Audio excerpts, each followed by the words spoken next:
Everybody, welcome to Two Out the First. I'm Ryan Ballantyne. It's great to have you here with us for our daily rundown of the two biggest stories in golf. We have a couple of topics for you today, building off of a little bit of yesterday's show where we talked about Jon Rahm and trying to make a deal between LIV and the DP World Tour and all the drama around that. But this kind of ties into it in a little bit of a different way, and it is all kind of connected and interesting, so we'll bring it full circle there. And then we're going to talk about the horrific TV ratings from the weekend for both LIV and the PGA Tour, how that's connected to the PGA Tour fall moving forward, and what that could mean for how we consume golf as fans of professional golf. So first, let's start with Rory McIlroy. He's playing in the DP World Tour's flagship event this week, the BMW PGA Championship. The Wentworth event is the biggest on their schedule, even though they might tell you the DP World Tour Championship in Dubai is a bigger tournament because they hand out the bonus money, but this is by far their biggest tournament. It's their best. It's right at their headquarters.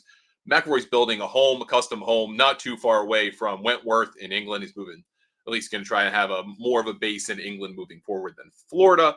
So he's there, obviously, to support the DP World Tour as a guy who's been a long backer of the tour. And he went to the news center, the media center did a news conference to talk about state of play, his game. He had a close call last week at the Irish Open, almost got it done, but couldn't get it done. Lost to the Højgaards, well, Rasmus, but lost to the Højgaard family at Royal County Down. And he was asked about a bevy of subjects because he's been the face of golf for a number of years now, going back to this entire LIV golf, PIF, PGA Tour, DP World Tour, Super League mess, right? Premier Golf League mess over the last few years. And McIlroy was asked about the negotiations between the PGA Tour and the Public Investment Fund as it relates to potentially getting to a deal. Again, they had negotiations in New York over September 11th, which was not the brightest move.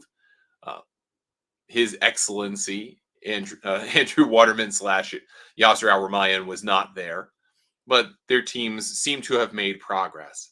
And Bloomberg talked about this in a story saying that they believe one of the bigger stumbling blocks, according to their sources, was that Jon Rahm's $300 million LIV contract was something that PGA Tour players wanted to claw back in either total or in penalties or moving forward, and that was a big sticking point. And then Joel Beal from Golf Digest, who's pretty well sourced on this stuff too, he tweeted about it, as did Eamon Lynch from Golf Week, who's pretty well sourced on all these types of things. Both of them sent tweets that were conflicting with that idea. And Joel said, hey, the Rahm clawback thing isn't necessarily a big stumbling block. It's what to do with LIV golf moving forward. And you can't just get rid of LIV because the Department of Justice will say you are being anti-competitive, and the old Jay Monahan comment of taking a competitor off the board. So if you do that, then you are being anti-competitive. They could veto the deal. They could prevent it from happening in the first place. So that's one big piece of it. So Joel says, hey, LIV's going to have to continue on in some fashion. It might be relegated to a unique series, a team series or something like that, but it can't just go away entirely because it needs DOJ approval. And then maybe 5 years down the line, it goes away or something like that, right? You make promises to the feds to get the deal approved, and then you can renege on those just as soon as, everything's consummated. And then Eamon Lynch wrote a column about it too. Similar sentiments. There has been progress toward a deal. One could be, at least the outlines of a deal could be announced in the coming weeks. But again, it all really comes down to, what are you going to do to reintegrate LIV golf into the PGA Tour ecosystem, and whatever that looks like, while also confronting the reality that the PGA Tour really probably only wants 3 or 4 players back from LIV golf. They want Jon Rahm, right? He's an active 2-time major winner, obviously a great player, obviously some guy that's got a long career ahead of him and can be a star of the game. Then you've got Brooks Koepka, right? 5-time major winner. And I think a player a lot of folks connect with in some fashion, whether you love him or hate him. He is a needle mover and gets people's attention. And he has been the proxy for LIV, rightly or wrongly, in this existence of LIV, because he is the player that won a major first while being on LIV. So he's thought of as the guy that went to LIV and did better for himself. And that is true. And then you've got Bryson DeChambeau, who, while there are plenty of people who probably don't like him personally, you can't deny that he has transformed himself into a star. And that was manifest in winning the US Open and how crowds pulled for him and how they've drawn attention to him with his YouTube content, political or not political, but that he has brought himself an audience and brings an audience back to the PGA Tour. Those are really the only three players that the PGA Tour would really like to have back, right? Most of the others are in decline or they weren't big stars to begin with. I think you could throw Cam Smith in that group. I think you could throw Tyrrell Hatton in that group if you were being candid and thorough in your analysis, because Cam Smith's a major winner, had a great year 2 years ago, has not really followed up on that especially well, but is a major winner. And Tyrrell Hatton is undisputably a top 25 player in the world. And I think you'd be hard pressed to say you don't want that guy back. But nevertheless, what McIlroy said today I thought was particularly interesting in that he identified some stumbling blocks with this potential deal, right? And one of them he identified clearly is the Department of Justice. And there are thoughts that these sides are keeping the DOJ aware of their negotiation to see if they could kind of get as much of a thumbs up as possible for before a deal is made as you could possibly get from a federal regulatory body. And the other big stumbling block is the players on both sides. And I thought that was the most interesting thing. He spoke it out. He said it. And I think a lot of people know that to be true if you follow this stuff day to day and hardcore. But the reality is, and as he laid it out, probably half the players on both the tours don't ever want there to be a deal. And we've talked about it from the LIV Golf players' perspective over the years. There isn't much of an incentive to have a deal with the PGA Tour, because if that means LIV as you understand it goes away, there goes the gravy train. There goes a free $50,000 per event played. And if you aren't in the bottom five, there goes a free $120,000 per event played, right? For a 13 event season, that's a lot of guaranteed money. And all you have to do is beat the five worst players to make over $1 million a year. That gravy train goes away if LIV goes away, because it's not going to be the way that it was. So there's plenty of incentive for those middling players, those players who are on 1 year deals, year-to-year deals, 2 year deals, to keep the competition away and keep LIV there. It is a gravy train of money for them, and it's the reason they took it, and it's the reason they're going to stay with it. On the PGA Tour side, you have players who don't want to deal for a different reason, but also a same reason. They're keeping those guys out. They keep the 10 people who are the best players on that LIV Golf Tour from being on the PGA Tour or the DP World Tour and competing in those events with them. That's taking out potential competition, so to speak, and enhancing yourself at the same time, because you get access potentially to the signature events, to the money in the FedEx Cup playoffs. All that stuff can work in your favor by keeping just those 10 guys out. Makes your life a little bit easier, right? And also keeping out those kind of middling guys who could be competition for your spot is a good thing for them. And also, there are a lot of guys on the PGA Tour side who are not happy with the players who went to LIV. They wanted to pay back whatever they got guaranteed. They wanted to pay back what they've earned. And that stuff's never going to happen. That will never in a million years happen. We talked about it yesterday. No player who got a guaranteed sum from LIV is going to say, oh, I'm so happy to be back at the PGA Tour. Here is the money that I've probably already spent that I got from the Saudis for taking on the reputational damage, all of the issues that came along with being on LIV. That's just not going to happen. So there's that piece of all of this. So I think you got McIlroy kind of being real here, and I think he's been pretty real about himself the entire time. He's always said, "I don't care for LIV. I don't care for it. I want it to go away. Even if it were a deal, I want LIV to go away. I want Greg to go away. Greg Norman, that is. All of those things have been his opinion the entire time.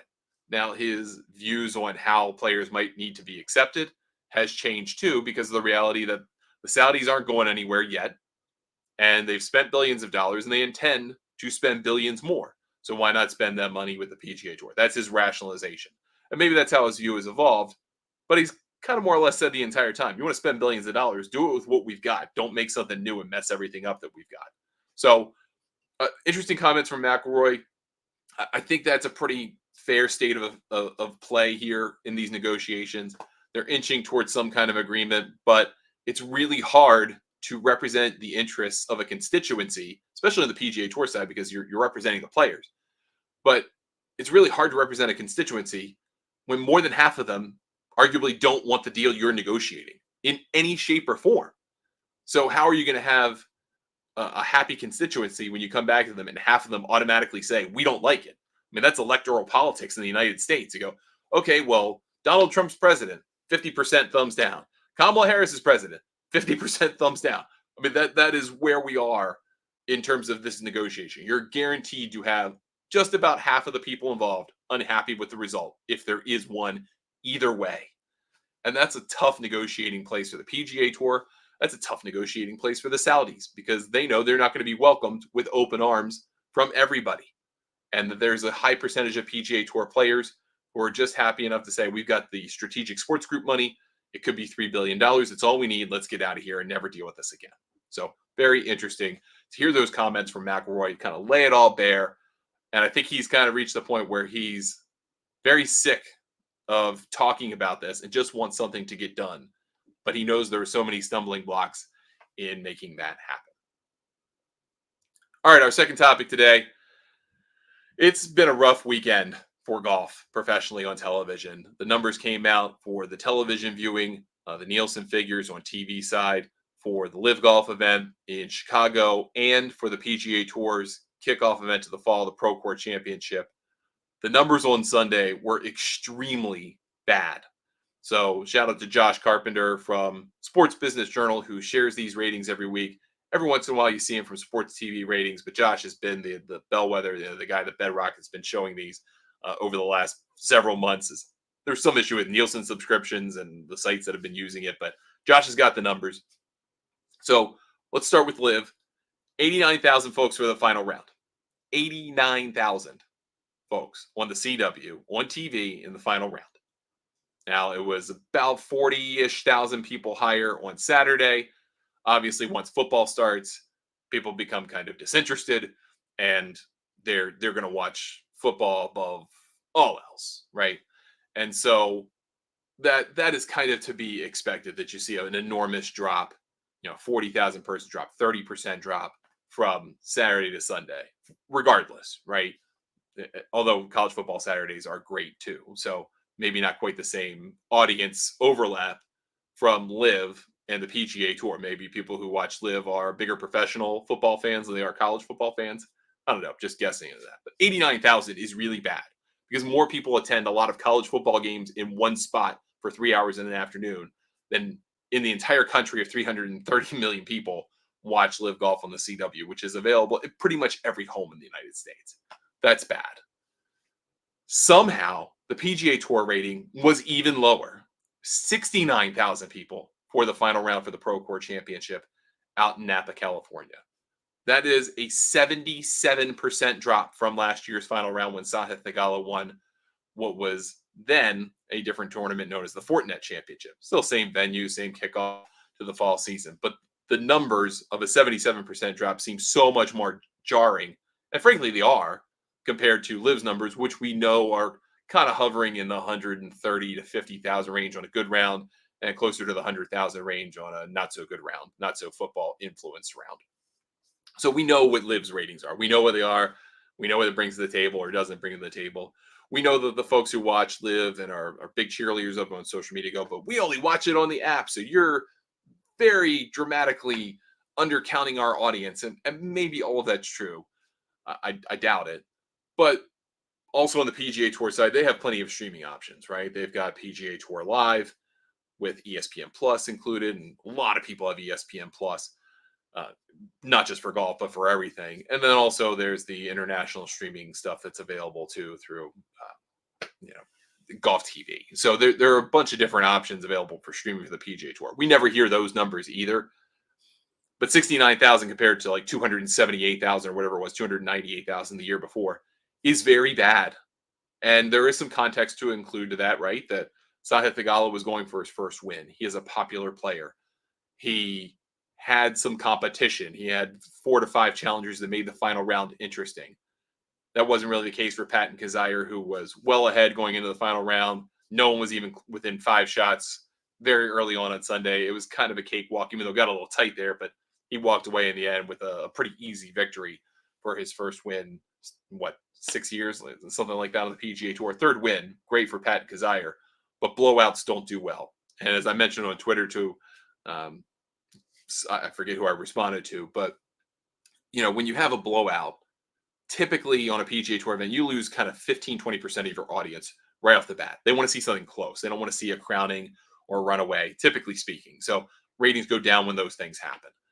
But that only explains a little bit. And also, you could take Sahith Theegala not being a part of it in the final equation, and you could take away a little bit of that. But to take away 77% of the audience from the year prior, there's a lot more going on there. And you can kind of see that reflected in the money available through the fall. Handful of the events that are in the fall schedule have lower purses this year than last year.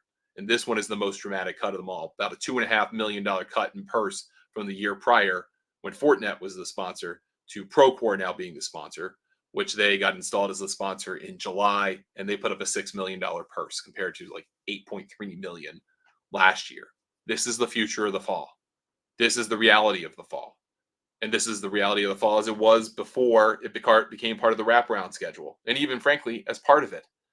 And now I think the PGA Tour has to grasp from a business perspective, and they're fighting with it now, that the fall does not have much of a draw. And if there's not much of a draw, there's not going to be much money. If there's not going to be great players, there's not going to be good viewing. But also add into all of that the way we are consuming content is changing dramatically. And you can see it reflected in the fact that I'm doing a live stream and having a TV network that's available through streaming platforms, right? There are different ways to consume content more than ever. And that used to be running in parallel to the most dominant form of content consumption that we have, which is television. But that has been eroded. And now we are in a world where content consumption on TV has fallen precipitously. And it's not just this, although not to this extent.